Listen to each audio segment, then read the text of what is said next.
Good evening, everyone, and this is the second lecture in our three-part lecture series, which is Orthopedic Radiology for undergraduate students. In the first part, we have dealt with some general principles and we have generated a basic format by which you can report and discuss orthopedic radiographs at an undergraduate level.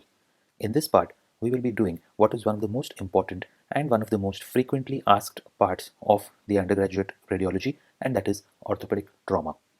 So, without any further ado, let us now move on to the first section of this presentation, which is upper limb trauma radiology. We will be proceeding in an anatomical fashion, moving from proximal to distal, and so we will start with clavicle, we will go on then to acromioclavicular joint, then shoulder, then humerus, and so on. At the end of the upper limb trauma session, we will then move on to the lower limb trauma, where again we will discuss a normal hip radiograph, followed by that a few hip, knee, and ankle radiographs, which are commonly asked at an undergraduate level. So, let us start off with upper limb trauma radiology. The very first X-ray that we have over here is an X-ray of the right-sided humerus with what we can see over here as the scapula and the clavicle. It is an X-ray of the right-sided shoulder joint in an antero-posterior projection or an AP view. Now, what we can see over here is that there is no particular gross fracture, but we can see that the distance between the coracoid process over here and the clavicle over here is increased. What we have is an increased coracoclavicular interspace, and therefore this X-ray is one of acromioclavicular joint dislocation. So this is an antero-posterior radiograph of the right-sided shoulder showing the humerus, scapula, clavicle, and the first few ribs on the right side. What you can see over here is an increased coracoclavicular interspace suggestive of acromioclavicular joint dislocation, which is the pathology in this particular X-ray. Another feature which I would like to point out is that if we trace the soft tissue shadow from here, what you can see is a visible bump above the clavicle, which further supports your diagnosis of acromioclavicular joint dislocation. The next question that can be asked on this kind of an X-ray is, what is the classification used for this condition? And the answer to that is, we have Rockwood classification, which classifies acromioclavicular joint dislocation from type 1 to type 6. And here what we have is a Rockwood type 1 AC joint dislocation. The management for this kind of a fracture or a dislocation is shoulder strapping or clavicular strapping and serial radiographs in order to monitor the status. What you would also like is an X-ray of the contralateral normal side in order to compare the coracoclavicular interspace. Moving on, this is the second X-ray moving anatomically forwards, and here again we have an anteroposterior radiograph, this time of the left shoulder. What you can see is the left shoulder, including, as usual, you have the humerus, you have the scapula. Here you can see the acromion process, and you have the clavicle, where you can appreciate that the clavicle is broken into two pieces, which is at the junction of the medial 2/3 and the lateral 1/3. So this is an X-ray of a traumatic fracture of the clavicle at the medial 2/3 as to lateral 1/3 junction. The next question that can be asked to you on this is, what is the classification scheme? And what we have is an Allman classification.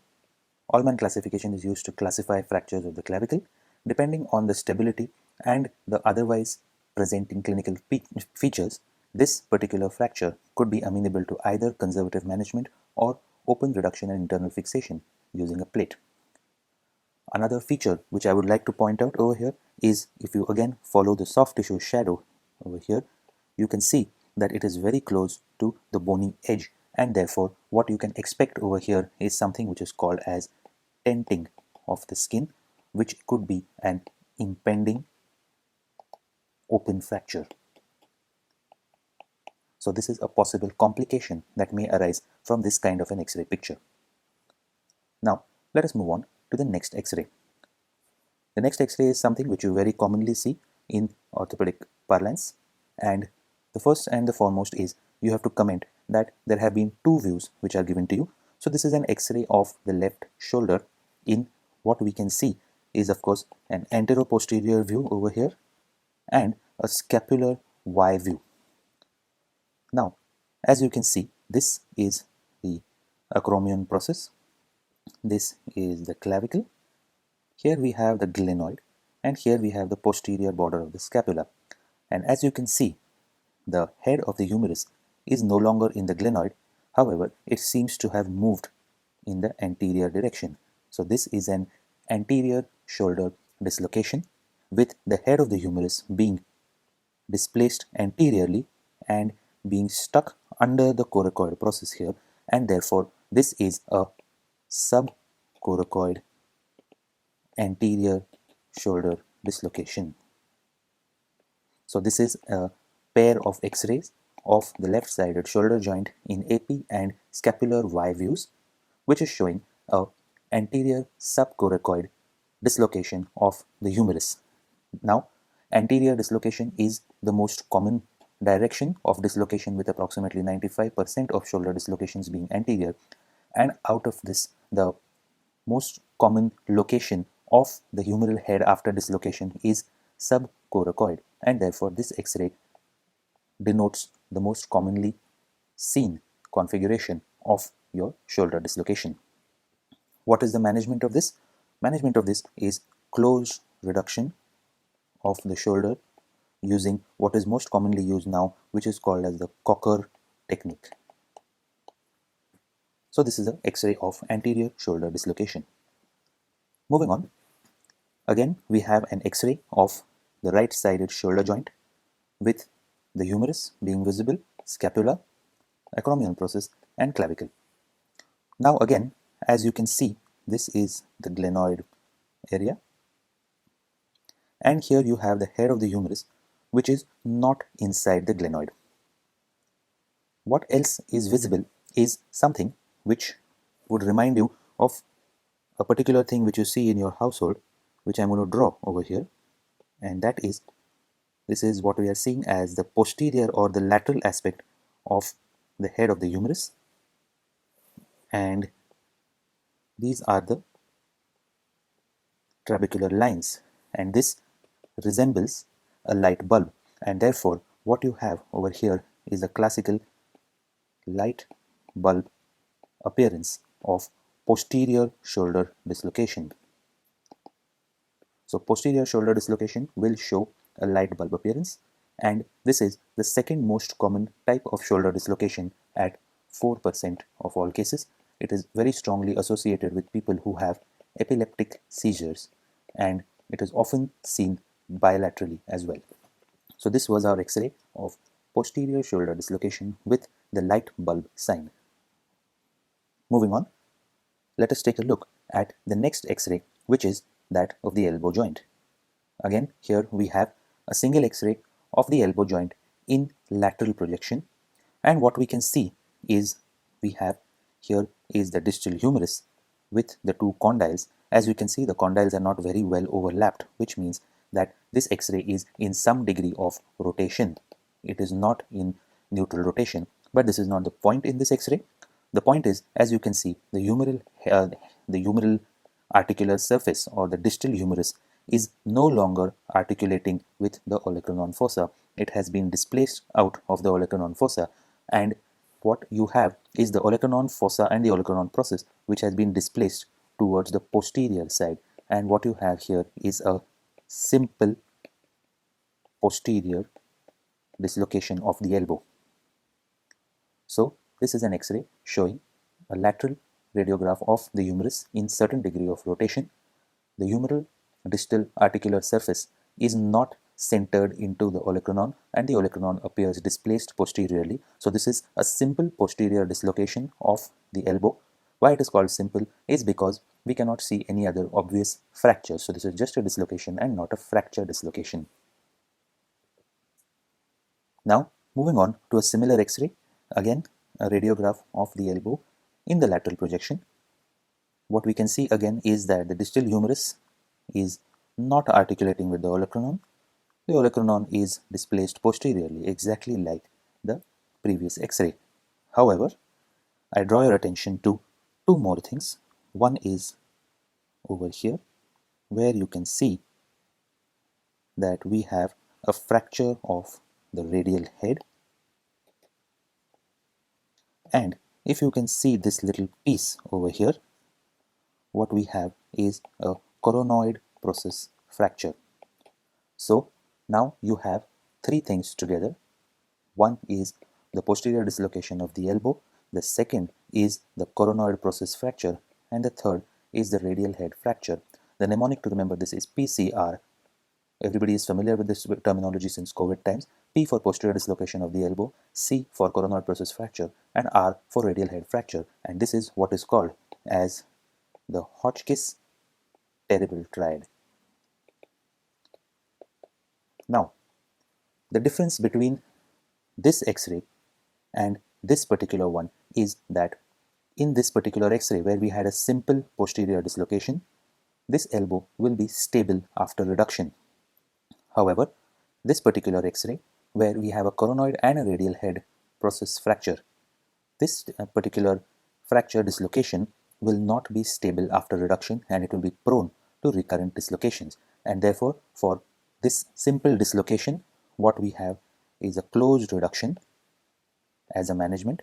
However, over here, we will require open reduction internal fixation of the coronoid process fracture as well as of the radial head, without which stability of the elbow joint will not be achieved.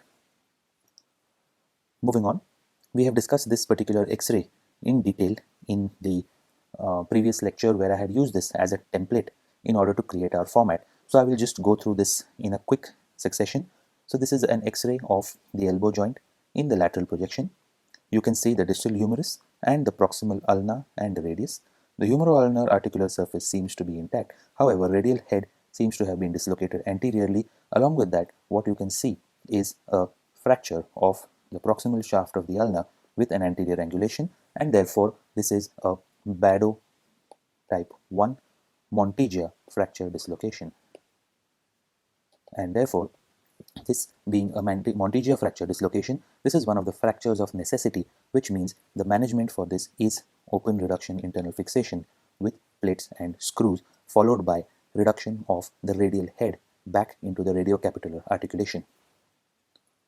Now, this is another X-ray which we must know at the undergraduate level, and this is what I like to call as the mirror image of the Montegia fracture.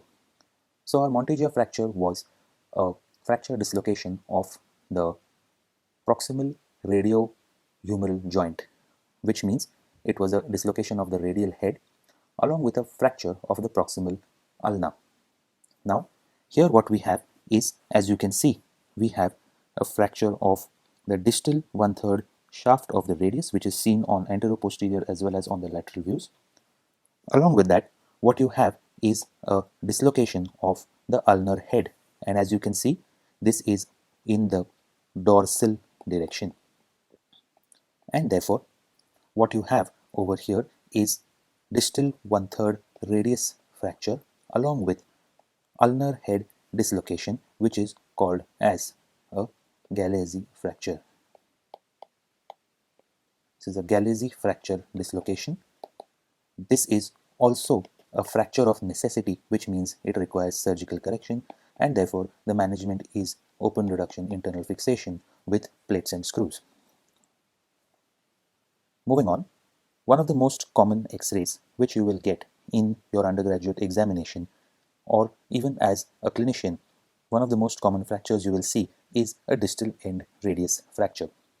Now, there are several named and eponymous variations of the distal end radius fracture. However, we will not go into detail into too much of them. Instead, what I am going to do is I am going to teach one standardized scheme to classify these fractures.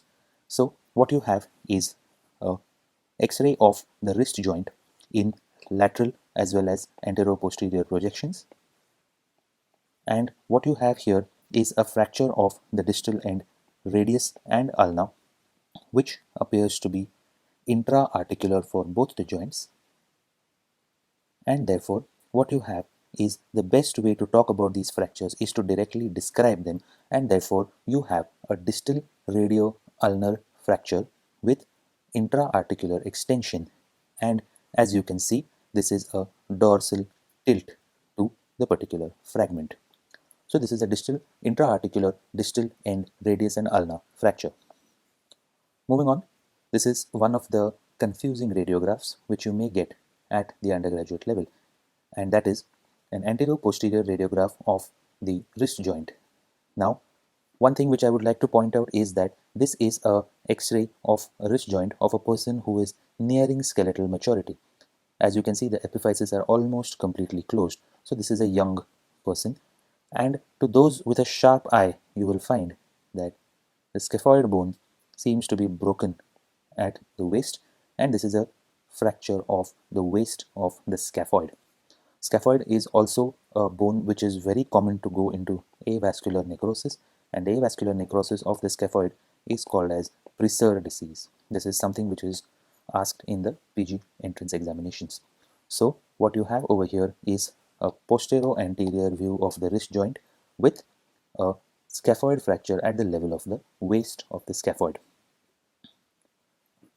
So this was a quick revision of the upper limb trauma radiographs.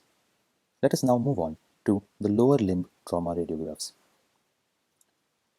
To start it off, what we have here is a normal hip radiograph. So let me just zoom in on this, and what we have here is an anteroposterior view of pelvis with both hips, PBH. As you can see, there is no obvious fracture on this X-ray. What you can also see is that the X-ray is well centered, however, it is in a slight amount of rotation, and there is a slight increase in the amount of exposure. Moving on, what we can see is that the Shenton's line, which is connecting the medial border of the femur and the neck of the femur, and moving on, is intact on both the sides, which is ruling out a neck of femur fracture. You can also see that there is a suspicious shadow here at the superior pubic ramus, which would require some kind of a CT scan to decide whether it is a fracture or not. However, no gross fractures are visible on this particular X-ray. So this is a normal hip radiograph just for the purposes of examination. Moving on, this is again a pelvis and both hips radiograph in anteroposterior projection. However, as you can see on the right side of the radiograph, the Shenton's line appears broken, and there is a linear lucency at the neck of the femur halfway across the width of the neck of the femur. So what we have here is an intracapsular neck femur fracture in the transcervical region. The classification for these fractures is called as the Garden classification, and according to Garden, this particular fracture is a completely displaced complete fracture, and therefore this is a Garden type 4 fracture intracapsular neck femur. Depending on the age of the patient, this may be treated with either cancellous screws or a dynamic hip screw setup or a hip hemiarthroplasty. Moving on, what we have here is an X-ray of the pelvis with both hips in the anteroposterior projection. What we can see over here is that on the left side, the patient seems to have undergone a arthroplasty of the hip. The native acetabulum is still visible. However, the neck and the head of the femur have been replaced by a metallic implant, and therefore this is what we have as a hemiarthroplasty, which is one of the management options for intracapsular neck of femur fracture. Moving on, another similar X-ray fracture is also intracapsular, but what you can see is 3 screws which have been put in. So this is an X-ray which is a post-operative X-ray of internal fixation of intracapsular neck femur fracture using cancellous cannulated screws, which is called as CC screws. So this is an X-ray of CC screw fixation of your intracapsular neck femur fracture, and this is one of the management alternatives in a fresh fracture with a young patient. Moving on, the next picture which we have is again a pair of x-rays, which is an anteroposterior and a lateral view. Anteroposterior view is showing pelvis with right-sided hip, and the lateral view is showing only the right-sided hip. And as you can see, you have a fracture line over here extending from the greater trochanter to the lesser trochanter and separating the head, neck and intertrochanteric region of the femur from the rest of the femur, which is also confirmed on the lateral view. And therefore, what you have is an intertrochanteric neck femur fracture. The most commonly used classification for intertrochanteric neck femur fractures is called as Boyd and Griffin classification. So according to this classification, you can decide which type is this particular fracture. Moving on, the next fracture we have over here is a shaft of the femur fracture. So you can see a slightly rotated anteroposterior view of the lower limb on the left side. Now, I'm not sure if this X-ray is properly labeled. It should be either the right side or a rotated X-ray. But anyway, we can move on and we can take a look at the X-ray features. So as you can see here, the Shenton's line appears to be well maintained. There is no fracture in the neck femur region. However, what we can see over here is we can see a displaced transverse fracture at the mid shaft of the femur. Mid shaft of the femur is showing a displaced fracture which is transverse in orientation, and the classification which is used for this is Winquist and Hansen classification. According to this, this would be a Winquist and Hansen type 0 or a type 1 classification. Another feature which we can see is this particular white structure which is seen to be circling the limb, and what we have here is called as a Thomas splint. So Thomas splint is also what is being seen over here in this particular X-ray. So this is an anteroposterior radiograph of the left-sided lower limb showing a transverse fracture of the mid shaft of the femur, which is a Winquist and Hansen type 0 or a type 1, that is with minimal to no comminution. The Shenton's line is intact, showing no additional fracture in the intracapsular neck femur region, and it appears that the fracture has been immobilized using a Thomas splint. Moving on, this is one of my favorite X-rays, and that is a proximal tibia fracture. The reason for seeing this X-ray is because you get to see a lot of new things in this particular X-ray. What you can see is, of course, an old healed fracture of the proximal tibia. We can guess that the fracture line is approximately over here. As you can see, on the posterior aspect, there is a good amount of callus which has been formed. However, on the anterior aspect, there is still some amount of radiolucency. So what we have over here is a healing fracture of the proximal tibia, which has already been fixed using what we have is a hockey plate or a locking compression plate for the proximal tibia. As you can see, this is a plate and a screw construct which has been used to fix the proximal tibia fracture, and the fracture is in the state of healing. Now, with this particular X-ray, it is a little difficult to guess if this fracture was extra-articular or intra-articular. Definitely the extra-articular component is visible here. However, we have no way to know with this X-ray whether there was an intra-articular extension or not. However, the classification scheme which is used for such fractures is called as the Schatzker classification scheme from type 1 to type 6, that is used for intra-articular proximal tibia fractures. The management for proximal tibia fractures, apart from completely undisplaced fractures, is generally open reduction or closed reduction followed by internal fixation using plates and screws. Moving on, this is another interesting X-ray which we have. First, let us start off with the obvious, which is that you have a fracture of the distal tibia. This is a spiral to a long oblique fracture of the distal tibia, and also there is a fracture of the distal fibula over here. Both of these have been treated with open reduction internal fixation using plates and screws. However, another thing which I would like to point out over here is, if you were to look carefully in this particular area, you will see even here that some of the screws are broken, which means that this is a reason of a secondary fall or improper mobilization or a non-compliant patient, and therefore this is a patient who had a distal tibia fracture who has undergone open reduction internal fixation and now is presenting to you with implant failure. The question that may be asked on this kind of an X-ray is, how would you like to manage this particular patient? So the first thing you would like to do is to splint the fracture in case there is a fresh trauma or a fresh fracture. Followed by that, you would like to look for any infection or any other reason for the implant failure. Followed by that, your final definitive management would be implant removal, followed by a repeat fixation. In case this particular implant is infected, then you would have to treat on the lines of osteomyelitis. Moving on, coming close to the end of the presentation, what we have here is the lateral X-ray of the ankle showing a tongue type fracture of the calcaneum. As you can see here, what we have is a fracture of the posterior to posterior superior calcaneal margin, which is the site of attachment of one of the strongest tendons in the body, which is the combined or conjoined tendon of gastrosoleus, which is also called as your Achilles tendon.